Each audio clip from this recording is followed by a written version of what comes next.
नाज़रीन, जैकबाबाद शहर जे केतिरनि पाड़नि मां अञा ताईं बरसाती पाणी निकाल न थी सघियो आहे। उन ई हवाले सां ॾिसूं था नवाज़ सोलंकी जी रिपोर्ट। जैकाबाद में बरसातन के बंद थे 2 हफ़्तनि खां वधीक अरसो गुज़री चुको आहे, पर ज़िलई ऐं म्यूनिसिपल इंतज़ामिया शहर जे हेठियनि वारनि इलाइक़नि शरीफ़ कॉलोनी, जान मोन्टालानी कॉलोनी, गढ़ी सबायो, जानीदेरो नाको, SSP office road, new Ghousia colony, Bolan पाड़े, बिस्मिल्लाबाग पाड़े, गुलाब माछी मां बरसाती पाणी निकाल न करायो आहे, जंहिं करे इन्हनि इलाइक़नि में 3 फुटनि ताईं पाणी बीठल आहे। पाणी निकाल न थियण करे हाणे बचियल जायूं बि किरण शुरू थी वयूं आहिनि। इन सिलसिले में शहरनि आवाज़ न्यूज़ सां ॻाल्हाईंदे चयो त केर बि ॿुधण वारो न आहे। 5 ॾींहं थी विया आहिनि, जेको बारिश हली आहे, पाणी हुते बीठो आहे 3-4 फुट खां वठी। हेतिरो असांजे ज़िले इंत में हया शर्म न आहे जो अचे पाणी कढाइनि, बच्चा काॾे वञनि। हुते रोड ते तव्हां कैमरा हली फिरी ॾिसो, रोड ते वेठा आहिनि नंढा मासूम ॿार बुखार में बड़की विया आहिनि। पाणीअ जे करे परेशान आहियूं।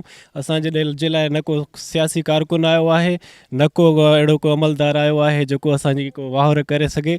असां हिकु इदारे ॾे ईअं वञी पंधु करे करे थकी चुका आहियूं, कोई बि असांखे न पियो अचे। घरनि जी सूरत हाल इहा आहे, तक़रीबन 3.5 फुट पाणी बीठो आहे।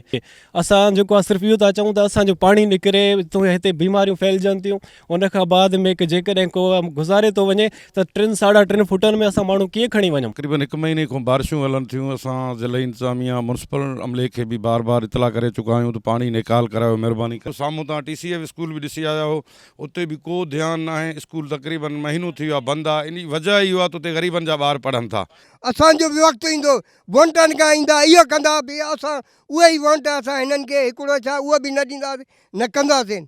बाक़ी खां अचनि असांजो पाणी कढनि, असांजा ॿार बच्चा सभु पाणी में पिया आहिनि, बीमार थिया पिया आहिनि। असां हितो ॿार खणी कुलनि ते खणी वञी अस्पताल ॾेखारिया।